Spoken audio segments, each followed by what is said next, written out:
Bonsoir, bonsoir à toutes et à tous. Bienvenue, vous êtes sur El Marhalibiya. Quel plaisir de vous retrouver pour ce nouveau numéro de Microscope en ce samedi 22 juillet. Soyez les bienvenus. La rétro-info de la semaine. Une semaine chargée en actualité. D'abord qui a été marquée par ce drame. On a une pensée bien évidemment. Aujourd'hui, on compte au moins officiellement 35 personnes qui ont perdu la vie dans cet accident. Et puis plusieurs blessés. On va y revenir bien évidemment avec nos invités. En début d'émission, on a une pensée pour leurs familles qui sont aujourd'hui dans la douleur. On va essayer de comprendre aujourd'hui. Il n'y a aucune réaction. Il y a eu effectivement un hommage, quelques mots au sein de l'APS, relayé par l'APS concernant le président algérien, mais pour l'instant, aucune réaction des institutions. Pas de représentants, pas de police. Pour l'instant, une situation qui reste sans suite.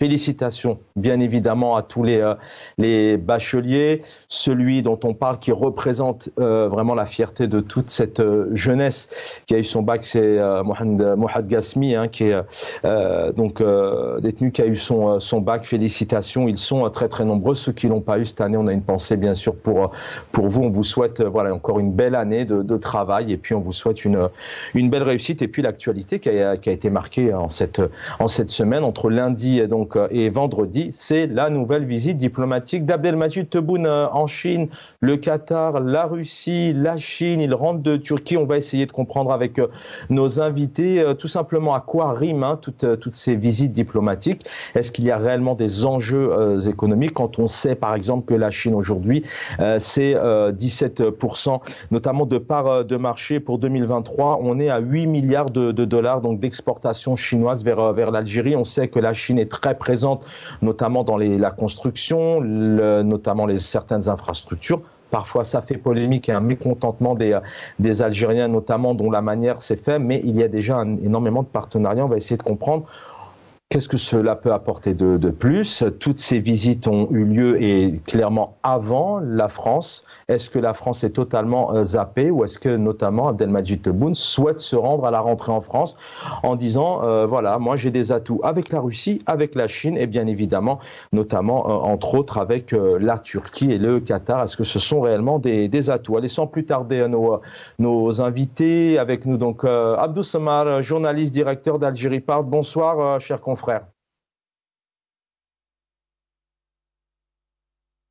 Alors, Abdou Samad, je ne sais pas si on vous entend, j'ai pas de retour.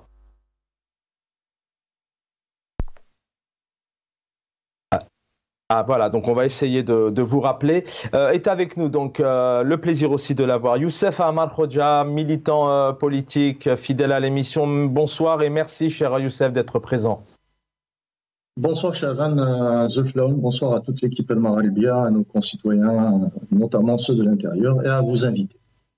Merci infiniment pour votre présence. Il était là aussi, notamment en début d'émission. On va revenir avec lui sur une des actualités. Les spécialistes des questions internationales. Il est avec nous, analyste politique. Gamal Abina, bonsoir. Bonsoir et merci pour l'invitation. Bonsoir à toutes et à toutes et tous les invités évidemment. Merci infiniment. Alors, je ne sais pas si on a réussi à joindre Abdou Samar. On aurait aimé commencer peut-être avec lui. Nous avons un nouveau Abdou Samar avec nous peut-être? Abdou Samar, bonsoir, journaliste, directeur d'Algérie Part. Bonsoir, cher confrère. Bonsoir, merci beaucoup pour votre invitation. C'est moi qui vous remercie, Abdou Samad, d'être avec nous via téléphone. On va revenir avec vous. Il était important ce soir d'ouvrir cette émission. On va prendre quelques minutes et certainement au sein de la rédaction, on y reviendra puisque personne en parle. Je vais vous citer. Donc, vous parlez d'une grave bavure policière en Algérie. Un jeune homme donc de 25 ans est mort après avoir apparemment été torturé. En tout cas, on écoutera la vidéo tout à l'heure. Il est clair, paix à son âme, on a une pensée pour sa famille, Aïtman Djebari et son frère aussi, qui est heureusement toujours des nôtres. On lui a aussi refusé, si je me trompe pas, notamment, la police a entravé l'accès à l'hôpital et menacé les médecins. Expliquez-nous, donc apparemment, une fouille supplémentaire, ce que la police, notamment, je crois, la BRI devait trouver, c'est notamment des stupéfiants, de la drogue. Ils n'ont rien trouvé, donc ils se sont pris à ce jeune homme qui derrière donc a malheureusement succombé à ses blessures. Quelques éléments sur les faits. Alors bien évidemment, sans citer vos sources, ça va de soi. Oui, enfin jusqu'à maintenant, ce que nous savons, mon cher confrère, c'est que ça s'est passé à Tbessa, à l'extrême est du pays. Une ville connue pour être à la frontière tunisienne. C'est Haytham Djebbari et son frère étaient dans leur maison lorsque une perquisition est opérée chez eux au niveau de leur domicile par les éléments de la BLI qui est la brigade de recherche et d'intervention qui relève de la police judiciaire, de la sûreté urbaine de la wilaya de Tbessa et de la sûreté de wilaya de Tbessa. Ils ont cherché donc des produits prohibés de la drogue. Il n'y avait rien, les deux frères étaient innocents. La perquisition s'est achevée de façon infructueuse, on va dire. Voilà, il y avait rien de dangereux ou de prohibé qui n'a été retrouvé dans leur domicile. Les policiers se sont énervés. Ils étaient très énervés. Je sais pas pourquoi. D'ailleurs, ils étaient très énervés. C'est très étrange leur comportement. Ils ont commencé à casser le mobilier de la famille. Les deux frères ont réagi, ont riposté. Ils ont protesté contre le comportement des policiers. Il y a eu des échanges d'insultes. Le ton est monté crescendo et les policiers ont commencé à les tabasser. À les tabasser très violemment, notamment deux responsables de la BRI de Bessa. Ils les ont tabassés très violemment. Les deux frères ont eu des graves séquelles. Dans l'un, Haytham Djebbari, il a eu une colonne vertébrale qui a été brisée. Il a eu des blessures au niveau du cou, au niveau du dos. Et là, il devait être transféré à l'hôpital. Il ne voulait pas le transférer au départ à l'hôpital. Ensuite, il y a eu une mésentente, d'après mes sources, entre les policiers. Donc, ils étaient obligés de le transférer plus tard. Donc, il y a eu beaucoup de problèmes. Une fois à l'hôpital, sa famille n'a pas pu accéder à lui rapidement. Quand elle a eu accès, elle l'a trouvé dans un état lamentable. Pendant 3 jours, il était dans un état très grave jusqu'à ce qu'il décède des suites de ses blessures ce 20 juillet 2023. Aucun journal en Algérie n'a pu en parler pour des raisons que vous pouvez deviner, la censure, l'autocensure, la répression. Les services de sécurité ont étouffé ce scandale, vraiment ce scandale. Les jeunes de Tbessa, les voisins et les habitants qui connaissent la victime, qui ont voulu protester pacifiquement pour réclamer justice, parce que les policiers, auteurs de ce crime, parce que c'est plus qu'une bavure, c'est un assassinat. C'est pas une bavure. Une bavure lorsque un policier tire sans faire exprès. Là, c'est un assassinat. Là, les policiers l'ont tabassé à mort. Il a été torturé. D'ailleurs, dans la vidéo, le témoignage qui a été diffusé sur les réseaux sociaux de Haytham 2 ou 3 jours avant. On va l'écouter justement. Voilà, il a lancé un appel à il a expliqué clairement ce qu'il avait subi. Je reviens à vous dans un instant. Je propose qu'on l'écoute, paix à son âme, et on se retrouve juste derrière. ضربت الشرطة تاع تبس الزبيري كسروا لي شقة تاع رقبتي وتاع ركبتي تاع كرامتي وتاع عمود الشقة نتاعي ضربوني بالطازور قلت لي بالضرب كي شافوني في حالة لا يرثى لها قالوا محكمة عندك الزطلة وانا ما حكم عندي حتى شيء نار قاعد الظالم دركه في سيادة رئيس الجمهورية يتدخل وهو اللي حكم الدولة تاعو ضربتني وخلتني هانديكابي درك ولاش رئيس الجمهورية يجي يبعث السلطات يدير لي راهم ظلموني كي اختي راهم ظلموني ظلم لا يرام طلعوني في الهدرة ضربوني خلوني للطايش حتى لوبيراسيون ما خلونيش ندير غير بعد 5 أيام درك راش ننط من السلطات انها تجيني السلطات تاع الجيل راهم الدولة تاع تبسة يتلوني ما خلوا فيا حتى حاجة نسحق نكتب رئيس الجمهورية نسحق رئيس الجمهورية يعطيني حق أو واحد ما يقدر لهم الشرطة غير رئيس الجمهورية بارك اللي ضربني رضا سوان واحد آخر محمد كروش ورضا سوان هذا اللي ضربوني واحد آخر ما نعرفش اسمه راهم كي ضربوني قالوا لي عندك كيف عندك الدنيا كي وصلوني للحالة هذه. Abdou Somad, je reviens à vous. Effectivement, l'affaire quelque part, elle a été. Est-ce qu'on peut dire qu'elle a été totalement étouffée? D'ailleurs, aujourd'hui, à l'heure actuelle, d'ailleurs, c'est la question qu'on se pose ce soir. On n'a aucune réaction d'aucune institution. Il n'y a aucun parti politique qui se lève au créneau. On n'a aucune institution policière justement ou un procureur aujourd'hui qui fait une conférence de presse. Comment vous expliquez expliquez ça quand on sait que, alors les scénarios sont différents bien évidemment, mais quand on sait que dans certains pays, comme dernièrement en France, il y a une vidéo qui est diffusée avec cette balle que reçoit le jeune Naël, ça fait effectivement une esclandre des partis politiques, le procureur, le président de la République aussi qui s'exprime publiquement à chaud en disant inexcusable, injustifiable, ou encore aux États-Unis. Comment on explique aujourd'hui qu'en Algérie, on n'entend personne et que cette affaire, elle est aujourd'hui étouffée? La seule explication, mon cher confrère, c'est la dictature. Elle n'est pas étouffée, aucun média n'en parle. Comment voulez-vous qu'une institution en parle, ou qu'un député en parle, ou quoi que ce soit? Mais il n'y a pas un seul média. Les médias ont été instruits, ont été interdits d'en parler. S'il y a un journaliste en Algérie qui parle de ce drame, de cette tuerie, il risque d'aller en prison directement. Donc il y a une volonté manifeste d'empêcher l'opinion publique nationale de connaître la vérité autour de ce drame. Mais à la fois, effectivement, on connaît, c'est pour ça qu'El Maralebia est toujours, enfin, on tente vraiment d'être toujours un peu à donner la parole, à essayer de comprendre ce qui se passe. Et on vous remercie de vos messages et de votre fidélité. Mais à l'inverse, on pourrait avoir un procureur, un responsable de la police nationale qui justement contredit ces faits, puisque là, vous nous expliquez avec vos sources. Pour qu'un procureur puisse parler, il faudrait qu'il y ait une reconnaissance de la bavure. Il faudrait qu'il y ait une enquête interne au sein de la DGSN. Il faudrait que le fait soit reconnu en tant que lui-même. Or, cette information n'est même pas reconnue. Elle est censurée. Elle est interdite de publication, de diffusion. Donc, il n'y a pas d'enquête. Encore, il y a une information que nous n'avons pas pu confirmer, c'est que le frère de la victime est toujours entre les mains du service de sécurité. Il serait même en détention pour l'empêcher de témoigner, parce qu'il était lui le témoin oculaire de ces violences policières excessives et injustifiées qui ont été infligées à son frère Haitham Djebari. Donc un procureur ne peut pas se saisir de cette affaire. L'affaire n'existe pas.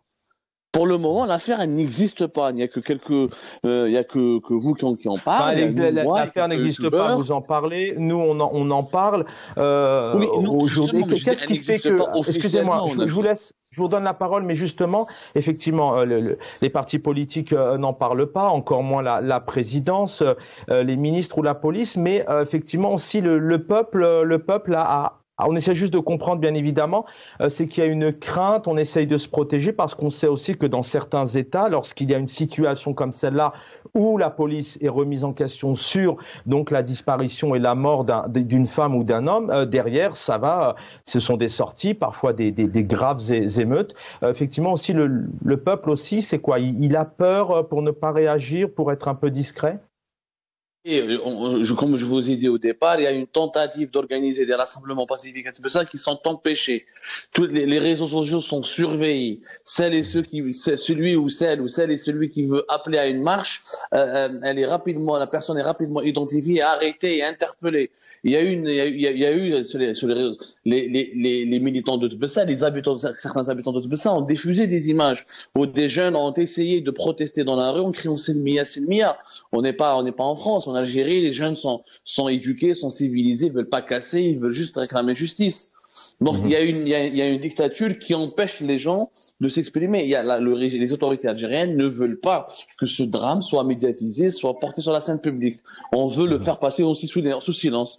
Et vous allez voir, dans quelques jours, il y aura une opération de propagande pour dire que non, les policiers n'ont pas tabassé, ça doit être un délinquant, voilà, il a été neutralisé, ou on va dire que c'était juste un accident. On va absolument déresponsabiliser ou disculper les policiers, parce qu'on a un régime qui est autoritaire, il n'y a pas de liberté de la presse, il n'y a pas une justice indépendante. Mais moi, ce que je note et ce que je dénonce, c'est le rôle des Algériens de France. Quand je vois les Algériens de France sortir avec leur drapeau pour la mort de Naël, alors que Haitham Djebari, lui, parce qu'il n'est pas français, il n'a pas de passeport français, parce que c'est juste un enfant de Tbessa. Donc ça, apparemment, sa vie vaut rien. Il faut avoir un passeport français pour avoir une vie qui vaut quelque chose. Il n'y en a pas un collectif qui a dénoncé, qui a déploré, qui est parti organiser un rassemblement devant le consulat ou devant l'ambassade, ou qui a médiatisé ou qui a relayé cette information. Donc là, nous avons une indignation à deux vitesses. Nous avons des Algériennes et des Algériens, dont des influenceurs sur TikTok, sur YouTube et sur Facebook, qui se sont emparés du drame de Naël pour manifester leur solidarité avec les victimes des violences policières en France. Quant aux victimes des violences policières en Algérie, personne n'en parle.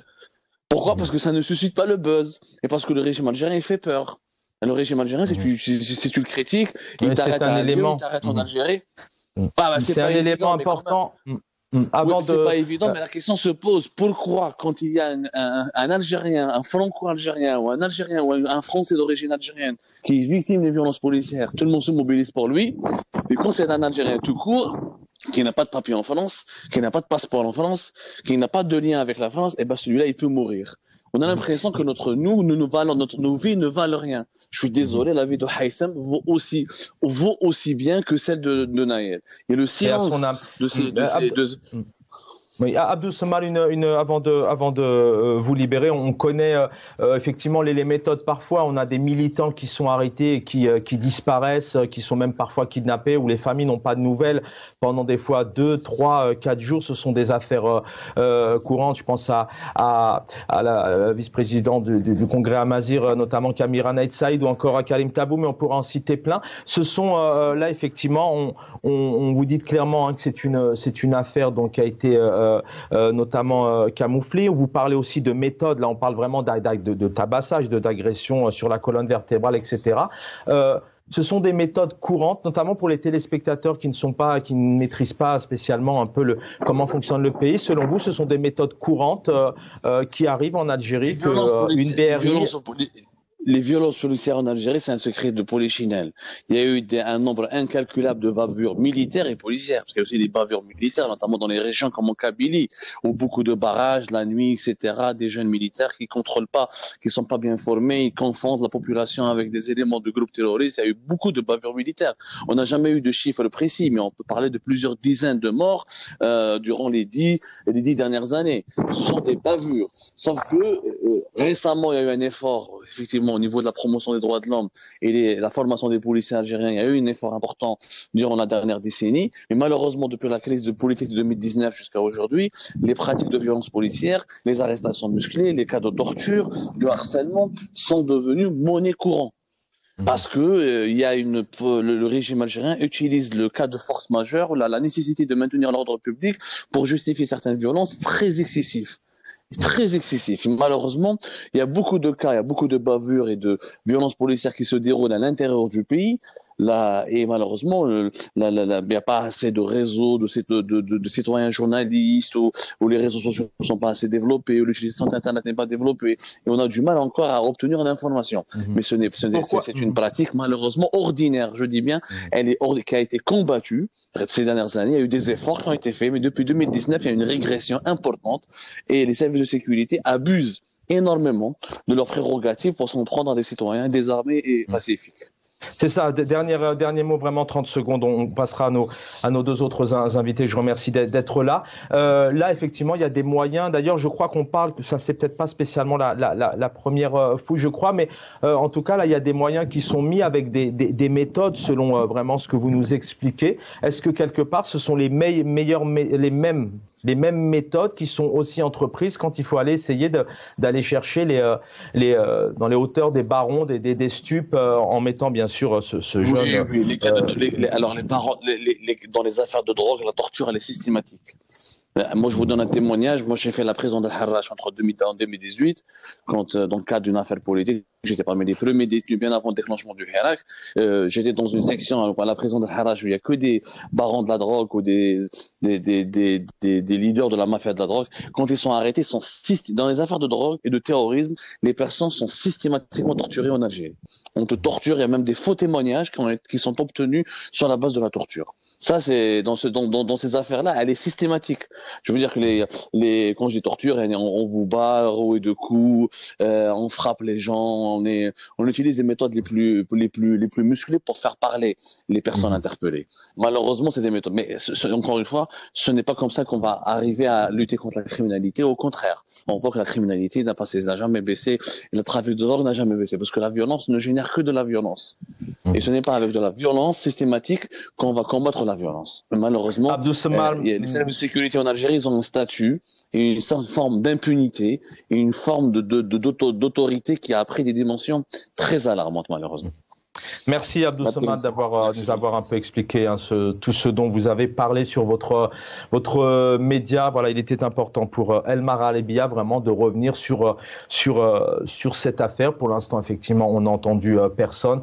Est-ce que c'est une affaire qui restera malheureusement sans suite? Parce que ce que veulent encore une fois les Algériens et les Algériennes, c'est qu'on en parle, qu'il y ait de l'information de tous les côtés. C'est vrai que c'est l'omerta totale et le silence complet aujourd'hui sur cette affaire, mais effectivement, il y en a d'autres, malheureusement, depuis des années. Merci Abdou Samad. Allez, sans plus tarder, avec nous, Youssef Amar Khodia, rebonsoir. Merci d'être avec nous. Alors, si vous voulez réagir, bien sûr, plus sur ce silence, encore une fois, où il n'y a pas d'enquête, on n'entend personne. On parle ici quand même d'un assassinat, d'une bavure pour certains. Vous comprenez, je vous pose quand même la question, mais d'un point de vue général, comment vous expliquez effectivement qu'on n'entende personne, pas de procureur, pas de médias aussi, aucun parti politique qui se dit mais c'est pas normal dans ce pays, en mettant bien sûr les personnes toujours présumées coupables, hein, bien évidemment. Ça, c'est pas étonnant. Moi, ça m'étonne pas le fait que la liberté d'expression est complètement mise sous couvercle en Algérie. Je vous rappelle l'affaire de Walid Nqish, c'est à partir du moment où elle a été face au juge qu'il a pu exprimer la torture qu'il avait subie plus d'un an auparavant quand il a été arrêté, un an avant son audition. Avec l'abus, bien sûr, qu'on connaît bien de la détention provisoire qui accable pas simplement les militants du Hirak, mais pratiquement tous les citoyens israéliens. Mais aussi, ce qui est vraiment paradoxal, c'est de voir que ce régime, quand il a vu ce qui s'est passé, l'assassinat du jeune Nahel Marzouk, Allah yarhamou, bien sûr, il a profité de cette très bonne remarque, oui. Voilà. Donc, quand un jeune Français est assassiné par la police française, là, le régime algérien intervient en force, officiellement, dans ces télévisions et dans les journaux. Mais quand un citoyen algérien est décédé dans des conditions plus que douteuses, on ferme l'affaire et en même temps, on interdit toute expression, pas seulement de la famille, mais même des manifestants qui souhaitaient s'exprimer d'une façon très pacifique à Tbessa. Donc, ce que je pourrais dire, c'est que je présente d'abord mes condoléances à la famille Djebari et puis aux 35 victimes de l'accident de Tamrast, Allah yarhamhum. Nos concitoyens subissent bien sûr pas seulement la dictature de la junte militaire au pouvoir en Algérie, mais aussi les incompétences de ces différents services. Je reviens à vous, Youssef Amar Khodia, dans un instant. Gamal Abina, analyste politique, questions internationales, ça vous connaît. Vous êtes le fondateur, si je ne me trompe pas, aidez-moi, pour le mouvement des droits civiques. Pourquoi dans ce pays, qu'est l'Algérie tout de même, est-ce qu'on peut parler aujourd'hui de pouvoir autoritaire, de dictature, où on n'entend personne sur une affaire comme celle-là, aucun média s'exprime, ni presse papier, ni télé, encore moins un président qui pourrait déplorer cette situation et qu'il invite la justice à faire vraiment toute la clarté. On n'entend vraiment rien, alors que c'est un président qui on l'écoutera j'espère tout à l'heure, mais on vous donnera plus la parole, mais voilà, qui est pour les droits. Il s'est exprimé en Chine, il nous parle d'une nouvelle Algérie, d'une jeunesse. On est de plus en plus dans un pays, dans une dictature en Algérie. Je dirais pas dictature, je dirais que c'est très autocrate. Il y a une direction qui est dure, effectivement. Par contre, j'ai entendu des choses délirantes de la part de Semar. J'ai déjà eu sur un plateau avec moi, mais les excès ne sont pas acceptables. Quand il a dit, par exemple, les Algériens d'Algérie, on va commencer par les Algériens d'Algérie sont beaucoup plus civilisés que les Français, c'est intolérable. Parce qu'en France, il y a deux aspects différents, et ça, il ne sait pas faire la distinction, malheureusement. Les Algériens de France sont Algériens, ce n'est pas les fils de sauvages. Enfin, il n'est plus là malheureusement, mais ce qu'il disait effectivement, on pourra échanger avec lui peut-être sur ce sujet quand vous serez, j'aurai le plaisir de vous avoir tous les deux, mais ce qu'il disait effectivement, c'est que là, sur une affaire comme celle-ci, il n'y a aucune réaction. Je suis obligé de mettre les termes du débat, parce qu'il y a tout confondu et c'est pas bon de confondre, on ne peut pas tout confondre. Les Algériens de France, ça fait 40 ans ou 50 ans qu'on subit quand même des violences policières pour lesquelles l'Algérie se fichait complètement de ces histoires. Ça n'intéressait personne jusqu'en 70. Il y a eu une petite réaction, sinon ça n'intéressait pas. On était abandonnés, il ne faut pas l'oublier. Ensuite, les violences qu'il y a eu en France, c'est un cumul de racisme d'une certaine police. Donc là, on parle d'une configuration qui est très simple. Vous êtes arabe, vous êtes algérien, on vous tire dessus. Le jeune qui est assassiné a été filmé. C'est ça qui a provoqué l'émotion massive. S'il n'avait pas été filmé, comme 15 jours auparavant un jeune Guinéen, personne n'aurait réagi, parce que l'émotion, elle passe par l'image. Et malheureusement, en Algérie, ce jeune qui était tué, alors on ne connaît pas les circonstances, et je ne vais même pas me prononcer, parce que bon, apparemment... Enfin, il s'est tout de même exprimé, juste avant d'avancer, parce que je voudrais vraiment vous entendre sur l'espace diplomatique, mais sur l'Algérie aujourd'hui, sur l'Algérie, je voudrais vraiment avoir votre... J'en arrive justement, j'arrive au fait, justement. Donc en France, le racisme a provoqué de la violence qui est normale, puisque ça fait très longtemps que ça dure, et l'État a été en panique, a tout de suite réagi parce qu'il savait que ça pouvait revenir comme 2005. En Algérie, c'est une autre configuration. C'est pas le racisme qui a poussé les policiers à agir violemment, c'est un autoritarisme excessif et intolérable, et si ces policiers ont agi mal, ça semble être le cas, évidemment, je ne vais pas remettre en question la victime, eh bien, ils doivent être poursuivis. Ça, c'est obligatoire, ce qu'on appelle un état de droit. Mais ce qui fait que l'Algérie réagit comme ça et essaie de mettre sous le boisseau cette histoire, simplement, c'est qu'il y a eu des révolutions arabes, qu'il y a eu des printemps arabes, qu'il y a eu des mouvements de violence par rapport à la police, parce qu'en tous les pays arabes, on a connu ça, et que les Algériens ont très peur de cela, surtout qu'on a eu un hirak important qui s'est bien passé parce que les Algériens ont compris qu'il fallait pas tomber dans le piège du 5 octobre 88 avec 500 morts dans la rue. Donc aujourd'hui, l'Algérie a appris de son passé, le peuple a appris. Donc c'est vrai que les mais on en parle juste derrière, mais à la veille de cette élection de 2024 qui normalement, a priori, on sait pas beaucoup de choses, mais Abdelmadjid Tebboune devrait se relancer pour un nouvel mandat. Il nous parle d'une jeunesse, il nous parle d'une nouvelle Algérie. Est-ce que c'est pas là justement le moment où à un moment donné, faudrait faire un communiqué au sein de l'APS en s'exprimant, en déplorant effectivement la disparition de ce jeune, aussi en appelant à ce que la police des polices, parce qu'il en existe aussi en Algérie, qu'elle fasse son travail. Aujourd'hui, effectivement, on va revenir sur ses visites, mais on va dire, il se contrefiche un peu de tout ça. Le problème, ils ont peur, et en même temps, c'est vrai que si les policiers ont commis un crime, et si c'est un crime et que c'est indiscutable, il faut pas discuter. Il faut absolument qu'ils soient déférés devant la justice, qu'il y ait une enquête diligentée, et qu'effectivement, l'État soit solidaire de la famille. C'est le peuple algérien, le Chab. C'est pas rien. Donc, on peut pas accepter, effectivement, qu'on mette de côté cette situation qui semble réellement être une bavure policière. Elle n'est pas motivée par des questions racistes, évidemment, mais c'est une bavure de trop. On ne peut pas copier le modèle français en matière de répression policière. C'est pas acceptable. Donc là, je vous rejoins. Si effectivement il est proche de la jeunesse et qu'il se réclame de la jeunesse, c'est d'un jeune qui a été tué. Il doit y avoir une enquête. Il faut être objectif.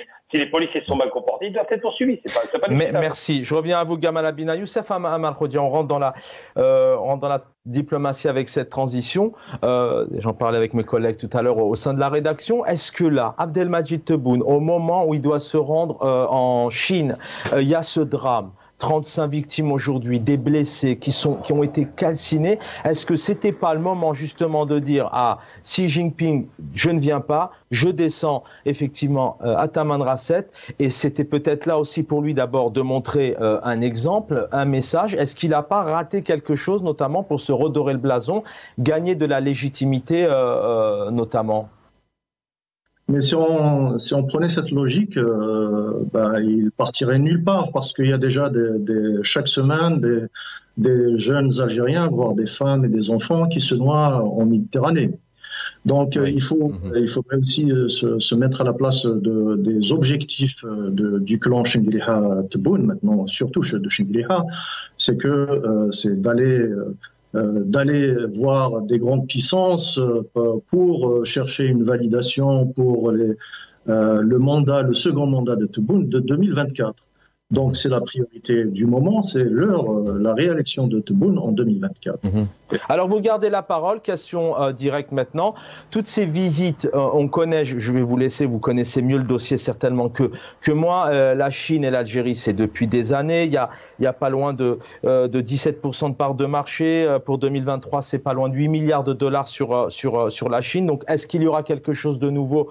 Je vous pose cette question à tous les deux. Je vais vous garder, Youssef Amar Khodia. Vous reprenez la parole s'il vous plaît. Donc c'est quoi? C'est vraiment d'essayer de préparer 2024, ou est-ce qu'il y a vraiment tout à gagner avec la Chine, le Qatar, la Russie et la Turquie? Ça dépend de quel point de vue. Donc, du côté chinois, c'est tout à fait donc, dans une logique à long terme, ce qu'on appelle les routes de la soie. Et comme l'Algérie est un pays extrêmement stratégique, situé, c'est une porte à la fois vers l'Europe et surtout vers l'Afrique. Donc, l'expansion économique de la géoéconomique, je dirais, de la Chine en dépend fortement. Mais en même temps, toujours du point de vue chinois, il y a quand même, vous pouvez vérifier ça, il y a un ralentissement de la croissance économique depuis les années, donc ces 10 dernières années, on avait vu une immense chute de la croissance chinoise qui était autour de 17-18% en 2002, si vous vous rappelez bien, et maintenant, elle tourne. D'ailleurs, les objectifs de cette année, c'est le 5% de croissance. Il y a donc un aspect extérieur qui est tout à fait compréhensible d'une façon sur le plan géostratégique vis-à-vis de la lutte géopolitique en face avec les États-Unis d'Amérique, et sachant que la Chine elle vend beaucoup, donc le client principal de la Chine c'est bien l'Europe et puis les États-Unis, mais il y a aussi une forte croissance au niveau de ses parts en Afrique. Donc il est tout à fait logique et bien sûr c'est dans l'intérêt de la République de Chine de s'assurer des accès comme par exemple le territoire algérien qui a une situation, comme je disais, avec les ports sur la Méditerranée, et puis la profondeur en même temps en Afrique, et puis les accès sur des pays qui sont déjà très favorables à la Chine, au Sahel et dans d'autres parts d'Afrique, même dans les pays arabes. Par contre, si je reviens sur le côté du point de vue algérien, je disais au début, c'est que le clan de Chengriha cherche absolument à appuyer la candidature de son poulain Tebboune pour les présidentielles de 2024, sachant qu'il y a un conflit et une lutte acharnée entre les deux clans qui sont au pouvoir en Algérie. Et c'est aussi une approche par étapes, parce qu'on avait vu les tentatives de visite de M. Tebboune à Paris qui ont été sabordées à plusieurs reprises. Et donc, Chengriha est toujours dans la tentative d'aller convaincre et de mettre de la pression, tout en allant par approche, c'est-à-dire il a essayé le Portugal, et ils sont allés aussi chercher l'appui de Poutine, et maintenant ils sont bien sûr sur la même approche, c'est d'avoir l'appui de la Chine, et comme ça, à terme, de forcer Macron à accepter une visite de Tebboune à Paris. Mmh.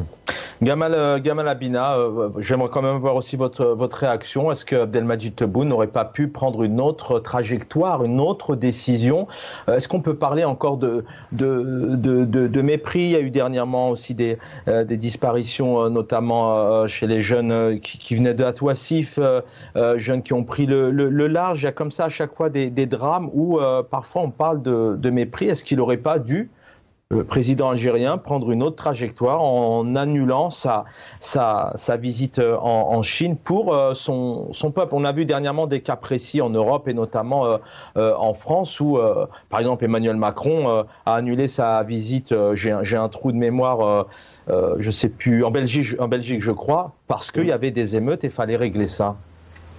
La différence, c'est qu'en France, il y a des émeutes, la France brûle et le monde entier la regarde. Donc, il y a quand même une petite différence. Je rejoins totalement Youssef Ammar par rapport à ce qu'il a dit.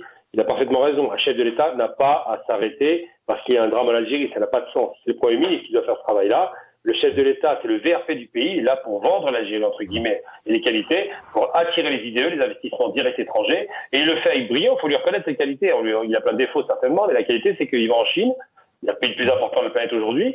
Il va en Turquie, partenaire traditionnel de l'Algérie aussi. Il va en Russie pour garantir une certaine stabilité par rapport à ses relations à l'Est et par rapport alors à sa demande. c'est vrai qu'il le fait. C'est vrai qu'il a.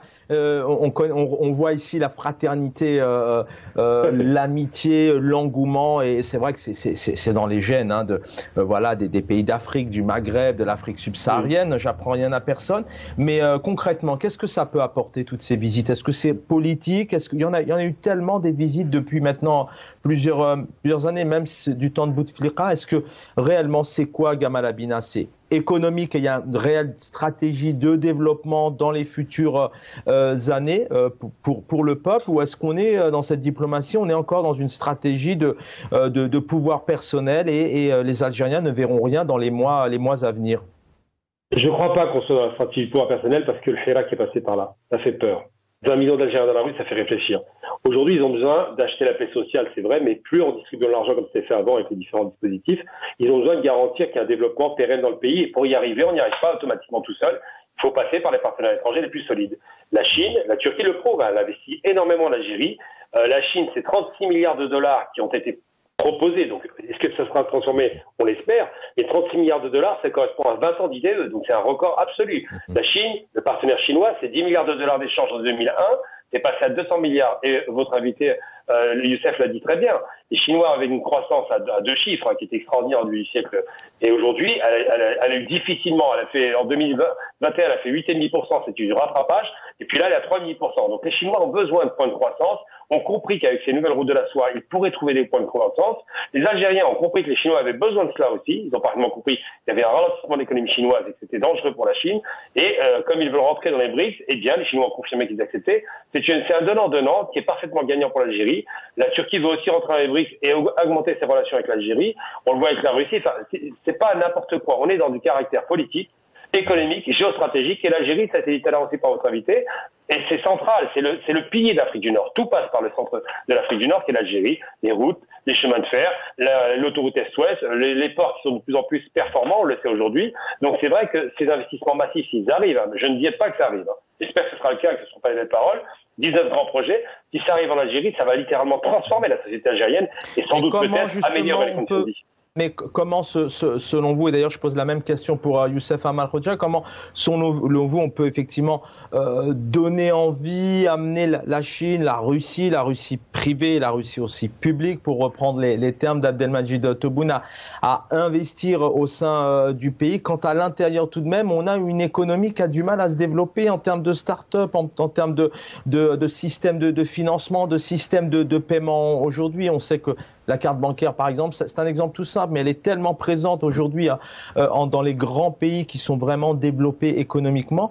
Comment on peut avoir l'équilibre des deux, c'est-à-dire amener l'investissement d'étrangers, mais à l'intérieur de son pays, on a quand même beaucoup de mal à mettre en place tout ce système économique, ces moyens. Comment vous expliquez ça? Et puis cette légitimité aussi, puisque voilà, Abdelmajid Tebboune a quand même un degré d'illégitimité présente. Je voulais répondre ça. Alors, vous avez raison sur un point. Le système bancaire est calamiteux. Il faut une réforme en profondeur. Il faut bancariser les Algériens. C'est le plus grave, ça, parce qu'on n'est pas du tout intégré à l'économie internationale pour ces raisons-là. Ensuite, il y a une question qui ne tient pas la route dans la mesure où c'est pas valable pour la Chine, la question de l'autocratie. Que M. Tebboune soit illégitime, c'est pas moins illégitime que le serait Xi Jinping, qui est élu par le Parti communiste. Donc j'ai envie de dire que c'est pas à ce niveau politique si tu es les relations. Je ne fais pas de comparaison, mais c'est surtout comment on peut, parce que là on pense on analyse l'Algérie ce soir. Comment est-ce qu'un président comme Abdelmajid Tebboune et tous ses ministres peuvent amener de l'investissement, et qui donc l'investissement, donc c'est pour les Algériens et leur quotidien, alors qu'à l'intérieur on se connaît, enfin je vous laisse la parole, mais il y a un gros souci de développement économique au sein des entreprises, des start-up, des services publics, qui font qu'aujourd'hui, par exemple en Algérie, faut le savoir, c'est que parfois pour payer sa facture de gaz, on va payer en liquide et on fait une chaîne pas possible. J'entends bien, mais la Startup Nation, j'y crois pas. Vous savez, c'est des sociétés qui se créent, qui durent 3 ans maximum parfois, qui créent très peu d'emplois et qui ne sont pas la solution en Algérie. Ça, c'est un pis-aller, c'est pas vraiment très sérieux. Ce qui fonctionne, c'est des investissements lourds dans les grandes industries pour commencer, dans les industries de transformation et surtout dans le service qui est pas encore très performant, le service financier en Algérie. Là, je vous l'accorde. Ensuite, deuxième chose importante, c'est que l'Algérie, alors on sort toutes les logiques politiques parce que je rentre pas vraiment là-dedans, mais je reste au terrain économique. Les Chinois savent très bien l'intérêt qu'ils ont à aller en Algérie. Pourquoi? Les salaires moyens sont de 250 €, c'est pas cher. L'énergie est abondante, c'est pas cher. Et on est là, je suis d'accord avec vous. Mais pour les Chinois, c'est très bien. En classe, évidemment, moi je le déplore. Je préfère que c'est pour ça qu'on se pose la question de l'Algérie. Restez avec nous, Gamal Abina. Youssef Amal Khodia, alors voilà, d'ailleurs, vous pouvez réagir aussi peut-être sur cette fin. Effectivement, là, les pays étrangers peut-être ont tout à gagner aussi. Ils sont dans leur intérêt, j'ai envie de vous dire. Mais en tout cas, aujourd'hui, on se pose de l'intérêt de l'Algérie. Ces deux poids de mesure, le développement économique aujourd'hui, il pose problème en Algérie, notamment peut-être pour ce qui va aussi balancer dans l'adhésion aux BRICS. Comment on peut donner envie et permettre aux entreprises, aux grandes firmes étrangères d'investir, alors qu'à l'intérieur du pays, c'est très fragile. Enfin, on n'apprend rien à personne, même s'il y a des grosses ressources, un pays qui est toujours dépendant, hélas, des hydrocarbures. Vous venez de le dire, Chaban, c'est que l'Algérie dépend des hydrocarbures à 95%. Malheureusement, il n'y a pas d'autres secteurs structurés de l'économie. Jamal avait parlé du fait qu'il y a un secteur bancaire complètement arriéré et que même déjà pour une économie locale, il y a maintes difficultés, ne serait-ce que pour les échanges à l'intérieur, alors que l'Algérie c'est un grand pays, on aurait pu par exemple encourager le commerce à l'intérieur entre les grandes régions et les wilayas. Ce qui est aussi dommage, c'est que, comme je vous ai dit au début, le régime n'a pas cette optique économique dont Jamal et d'autres pourraient parler en détail. C'est que pour eux, c'est un échéancier purement politique. Et vous avez cité les BRICS, donc tout ça entre dans un processus de recherche de légitimation à l'international, d'une sorte de respectabilité que malheureusement beaucoup de régimes, beaucoup de gouvernements algériens sont devenus carrément addicts à ce genre de recherche de légitimité à l'international parce que ils savent pertinemment qu'ils ne sont pas légitimes vis-à-vis des Algériennes et des Algériens de l'intérieur et même de l'extérieur. Donc là, quand on regarde vraiment l'intérêt économique de l'Algérie, je vous rappelle que la Chine cherche des appuis pour vendre sa production et aussi faire des prêts. Nous savons ce qui s'est passé par exemple au Sri Lanka et dans d'autres pays. Ce sont souvent des prêts très très lourds et qui peuvent arriver jusqu'au point de laisser une part de la souveraineté nationale pour la Chine. Mais aussi le fait que pourquoi le régime algérien n'a pas de vision économique. On est dans ce qu'on appelle le Dutch disease, c'est-à-dire l'addiction à une seule ressource économique, qui fait que tout un système, tout un pan de la société est dans cette addiction généralisée. Et cela crée des dépendances importantes et surtout des fragilités. C'est-à-dire que là, demain, si on se réveille et le baril ou le prix du baril chute de moitié, il y aura une immense crise en Algérie. Donc ça, c'est un immense danger.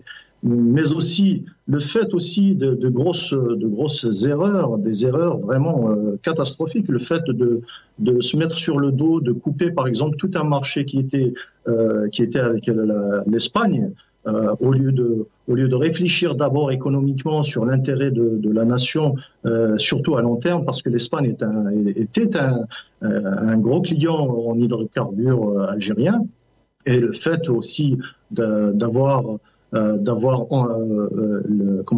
interdit à beaucoup d'acteurs économiques algériens, moyens et petits, voire même grands, de commercer avec l'Espagne, a créé des chutes un grand nombre une augmentation du chômage, un grand nombre d'entreprises qui ont dû mettre la clé sous la porte. Donc nous connaissons tous, certains d'entre nous connaissent et ont aussi des gens dans leur famille qui travaillaient avant avec des produits par exemple espagnols qui sont beaucoup moins chers par exemple que les produits français, et maintenant beaucoup d'entreprises sont en faillite en Algérie, qui ont dû mettre au chômage des milliers et des milliers de salariés qui vivaient de cette activité. Youssef Amal Khodja, une minute et après on terminera sur les 2 dernières minutes avec Gamal Abina. Le président algérien aujourd'hui, avec toutes ses visites, il est vu en Turquie, qui n'est pas positionné géographiquement au même endroit que la Chine et encore moins que la Russie, peut-être Paris bientôt. Il est vu, ça va mieux pour lui, sa légitimité. Est-ce que réellement il est relayé ou est-ce que vraiment les Algériens, tout ça pour eux, c'est du cinéma? Excusez-moi un peu pour la question un peu directe. Youssef Amal Khodja, c'est pour vous. Écoutez, c'est que, comme je disais au début, c'est clair, c'est que là, le régime algérien et surtout le clan de Chendiliha cherche une sorte de validation de son poulain Tebboune pour le mandat 2024, mais aussi en même temps, donc on peut voir aussi le fait qu'on sait que l'Inde est contre la rentrée de l'Algérie. L'adhésion de l'Algérie dans les BRICS, le fait d'aller faire copain-copain avec la Chine et de rappeler tout ça, sachant que la Chine est vraiment l'adversaire premier de l'Inde à côté du Pakistan. Donc c'est en quelque sorte un appui, en même temps un appui pour sa candidature aux BRICS, mais aussi un affront vers l'Inde que nous savons est d'ores et déjà contre la candidature de l'Algérie. Merci Youssef Amal Khodja. Gamal Abina, je vous connais, je sais que vous en êtes capable. Une minute, qu'est-ce que va faire le président algérien pour Paris? Il va s'y rendre en avançant tous ses atouts ou est-ce qu'il s'est écarté de la France? Non, je ne pense pas qu'il s'écarte de la France. Non, il n'a pas choisi son camp. Il ne s'écarte pas de la France, mais il y a des gens qui ne veulent pas que ce voyage se fasse. Il y a des clans, ça a été dit. Du côté français aussi, n'oublions jamais. Et M. Tebboune joue la carte de l'Est actuellement à plein régime, parce qu'effectivement, tout se passe à l'Est, et la transformation du monde est à l'Est, et que la France devient quasiment un second plateau. Mais il ne va pas s'en écarter parce qu'il a toujours dit et répété que Macron est son meilleur allié en France, et le partenaire avec lequel il peut parler. Donc je pense qu'il va y avoir un geste politique fort avant sa réélection s'il se représente en Algérie, pour montrer qu'il a été capable de faire ce que personne n'a fait auparavant. Donc tout est possible, je ne dis pas que je sais, je ne dis pas dans le bar de café, mais il est probable qu'ils viennent en France. Maintenant, le calendrier va être difficile à déterminer, on verra.